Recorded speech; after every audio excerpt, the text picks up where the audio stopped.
Estudos para concursos. Direito administrativo.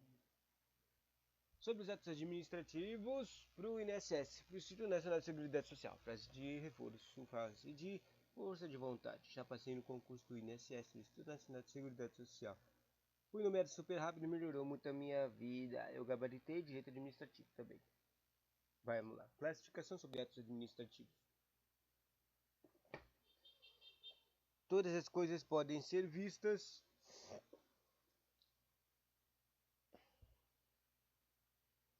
sob vários aspectos, conforme o ângulo em que se olhe para qualquer coisa. Diferentemente será sua análise. Um ser humano, por exemplo, pode ser visto sob o aspecto de elegância, que pode ser classificados em chiques, comuns e bregas, ou sob um aspecto de beleza estética, que seriam classificados como os lindos, comuns e feiosos, ou sob um aspecto até de estatura física, classificados como alto, médio e normal, ou e baixinho também, né? Ou até sob ângulos de virtudes abstratas, como inteligência ou a bondade ou a simpatia. Virtudes, né? Interessante falarem de virtudes. Bom, mas isso é só para exemplificar o que é classificação, certo? Também os atos administrativos podem ser analisados sob vários ângulos de conforto e conforme um aspecto em que forem vistos e receberam classificações várias. Vejamos então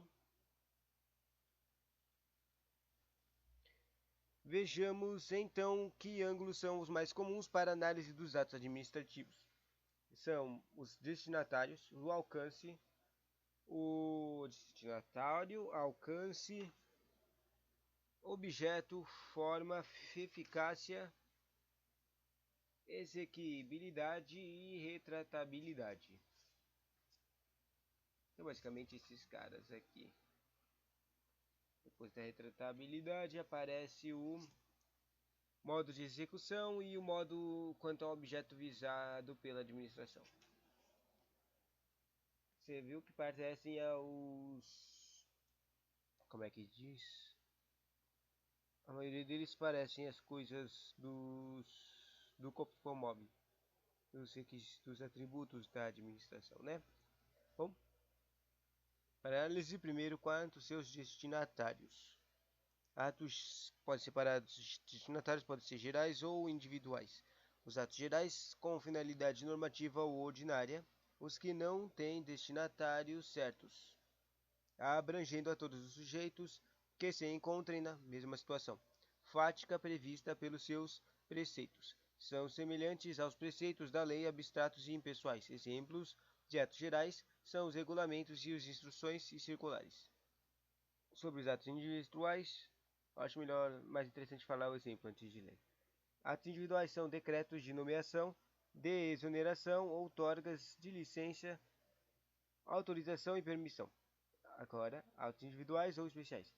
Eles dirigem-se a destinatários certos, tipo que cara de nomeação, exoneração, né? Criando-lhes uma situação jurídica particular. Legalzinho. Agora, o próximo classificação é o ato de alcance. Quanto ao seu alcance, tem os atos internos e tem os atos de efeitos internos. O exemplo de ato interno são as portarias, de novo, as instruções. Quer dizer, as portarias não são de novo, né? São as portarias e as instruções ministeriais. Os atos internos produzem efeitos no interior das repartições administrativas. São atos de operatividade interna da repartição pública, né? Tipo comunicações. Mas só que não chamam as comunicações de comunicados, eles chamam de portarias, na verdade. Segundo os atos de alcance de externos. Os exemplos de alcance externo são... Não tem exemplo aqui, na verdade. São todos aqueles que alcançam aos administrados. Ou seja, alcançam os administrados. Os contratantes, em certos casos, os próprios servidores, provendo sobre seus direitos, obrigações, negócios ou conduta perante a administração. Provendo sobre seus direitos, obrigações, negócios ou conduta. Isso aqui foi escrito por Lopes Meirelles. Só entram em vigor a partir de sua publicação no órgão oficial. O professor Lopes Meirelles também diz que considera-se atos externos os que produzem efeitos fora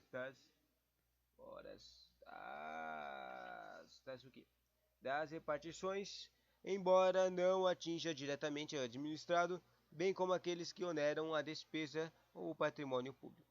Agora sobre o objeto do ato. Tem dois tipos de classificação de objeto do ato. Na verdade tem três. Tem o ato de império, o ato de gestão e o ato de expediente. O ato de império, o exemplo dele é uma declaração de expropriatória. Expropriatória significa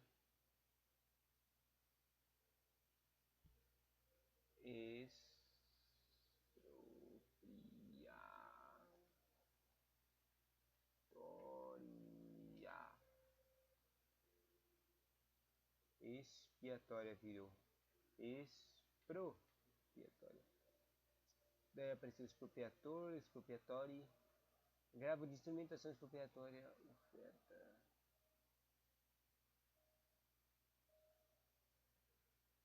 Apareceu uma coisa jurídica.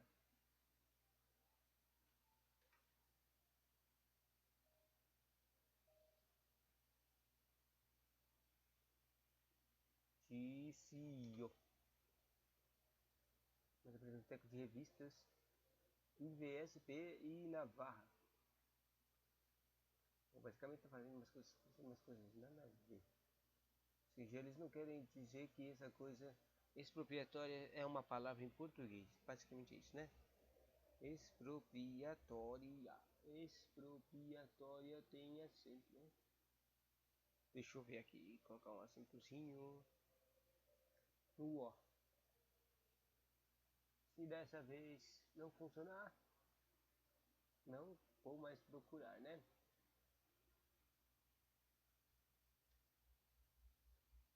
Parece uma coisa chamada DocVGVAS. Sei lá, o que é isso? Oh, não deu certo não. O que é o ato de império? São praticados pela administração no uso de sua supremacia sobre o particular. Império, supremacia sobre o particular. São manifestações unilaterais da administração no uso de seu poder soberano. Uso de seu poder soberano. Sobre os atos de gestão agora. Os atos de gestão não têm exemplos. Os atos de gestão são a administração pratica sem uso de seu poder de coerção sobre os destinatários. Não coerge as coisas, né? Sobre os atos de expediente. Não tem exemplo também. Os atos de expedientes destinam-se a dar andamento aos papéis. No recesso das repartições públicas, preparando-os para a decisão de mérito, que será proferida pela autoridade competente. Agora, sobre a classificação de forma do ato. É o ato simples, composto e complexo. Isso aqui é uma das coisas que os professores mais comentam, mais ensinam, né? E basicamente a forma do ato... Quer dizer, vamos ler isso aqui. O que é o ato simples? Não tem exemplo aqui. Mas ele se aperfeiçoa, é aquele que se aperfeiçoa pela manifestação da vontade de um único órgão. Só um órgão, só uma vontade, é simples. Unipessoal ou colegiado. O ato composto é diferente. Ele se aperfeiçoa pela manifestação de vontade única de um órgão, mas depende de verificação. Ou seja, precisa ter um chefinho tem que fazer lá. Uma verificação para se tornar exequível. De verificação por parte de outro órgão. Quer dizer, não precisa ser o chefe, na verdade, pode ser que só seja uma fiscalização, né? Da ratificação por outra autoridade. E o ato complexo se aperfeiçoa pela manifestação de vontade de mais de um órgão. Ou seja, o ato simples é um, o ato composto é um mais um,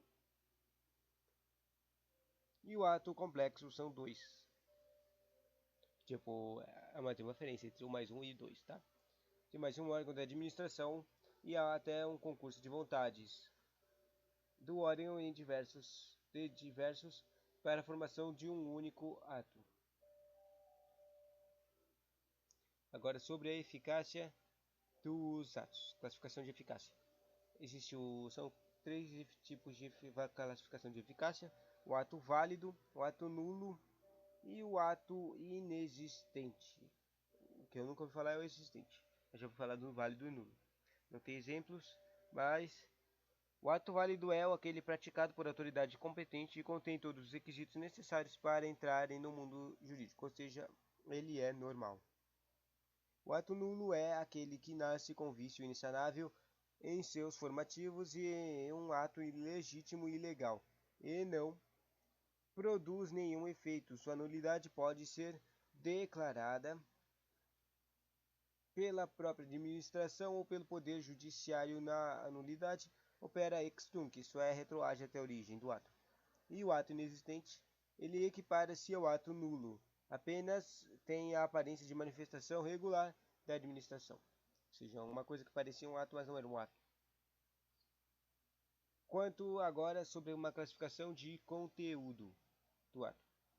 Ela pode ser separada em conteúdo constitutivo, conteúdo extinto, conteúdo declaratório, conteúdo alienatório.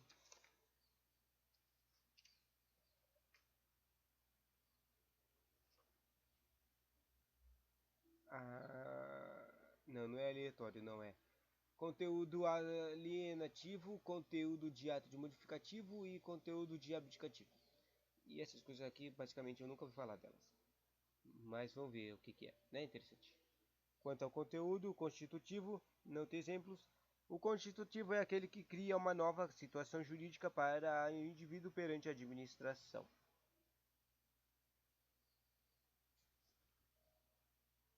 Interessante. O ato extintivo é, como diz o nome, ele extingue uma situação jurídica pré-existente, pondo fim a uma relação jurídica de indivíduo perante a administração. O ato declaratório é aquele que declara uma situação pré-existente, reconhecendo sua efetividade e possibilitando o exercício dos direitos decorrentes. O ato classificação alienativa diz que o ato alienativo é o cara que alienar, é transferir propriedade a outrem. Logo, tal ato é aquele pelo qual a administração transfere bens ou direitos de um titular a outro. Titulação, né? Isso aqui acho que dá para outros exemplos. Normalmente, os atos alienativos dependem de prévia autorização por lei. O executivo não pode alienar sem uma lei autorizando aquela específica transferência da propriedade. Sobre o ato de classificação modificativo. O ato modificativo, como diz o nome, é aquele que modifica ou altera uma situação pré-existente, porém preservando os direitos ou obrigações conectas. Exemplo típico é a alteração de horários, percursos locais de reuniões. Interessante. Ou seja, um ato que modifica algumas coisas básicas do universo, tipo os horários, essas coisas, né? E o ato final, o ato de abdicativo. Abdicar, né? O que será isso? Né? Que é desistir de alguma coisa. Quer dizer abrir mão. Nestes atos, há abdicação de um direito e, como toda abdicação, tais atos são irreversíveis. Não podem ser retratados ou modificados de outro lado, como abrir mão de um direito, que é público. No fundo, é um ato de alienação, tal qual os atos alienativos também, os atos abdicativos devem ser autorizados por lei previamente. Interessante, né? Sobre, agora, para terminar, na verdade tem mais alguns, tá? Sobre o ato de classificação de exequibilidade. O que é isso? São separadas a exequibilidade, são separadas em ato perfeito, imperfeito, pendente e consumado. Cada um, né, é simples.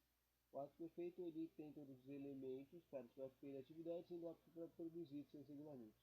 Tipo, ele não foi feito ainda, mas ele pode ser classificado como que ele pode ter feito qualquer momento. O imperfeito é aquele que faltou alguma coisa. Incompleto na sua formação ou falta ali o ato complementar, porque sendo que tem atos que precisam de mais de uma vontade. Então falta ali o ato para terminar ele. efeito para tornar-se exequível. Depois o ato pendente é aquele que, embora perfeito, não produz ainda efeitos, pois não se verificou o termo de condição, né? Essa aqui me parece a melhor explicação daquele que eu falei que era perfeito, né? E para terminar, o ato consumado é aquele é simples. Consumado significa produzir o efeito. Então, produziu todos os seus efeitos. É irretratável e modificável. Agora sobre a classificação da retratabilidade. A classificação da retratabilidade é sobre atos irrevogáveis ou retratível de irrevogável. Ou seja, retratar é voltar, sabia? Retar é voltar. Então, o ato irrevogável ele é aquele que já produziu seus efeitos ou gerou direito subjetivo ao beneficiário, ou ainda por resultar das coisas julgadas administrativa da coisa resultado de coisa julgada administrativa. Basicamente já aconteceu, não tem como voltar para o passado, né?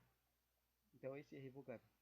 E o ato revogável tem retratabilidade, sacou? São os atos invalidados pela administração e só ela por questão de mérito administrativo, conveniência, oportunidade e justiça. Ou seja, eles podem para retratar o que os decidiu, né? Eles não voltam para o passado, mas podem mudar suas decisões. A revocação opera ex nunc e os efeitos produzidos prevalecerão. Pouco interessante.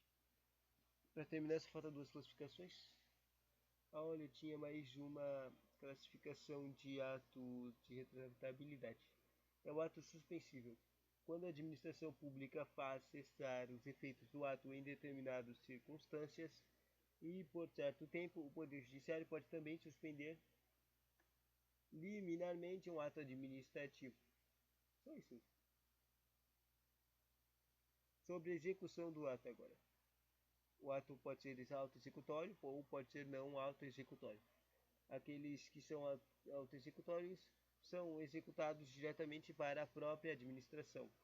Pela própria administração, não para, falei errado.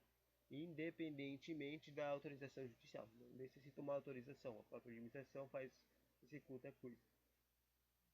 E o ato não executório é aquele que, contrário a outro, este só pode ser executado depois de um pronunciamento judicial, autorização judicial. A cobrança da dívida fiscal, por exemplo, que são os créditos tributários, dos devedores reunientes, por exemplo, só é possível com o auxílio do judiciário. Então, o judiciário pode determinar que esses caras sejam cobrados lá aqui dessa dívida fiscal. E para terminar, finalmente, sobre a classificação de objeto visado pela administração. Tem quatro classificações de objetivo.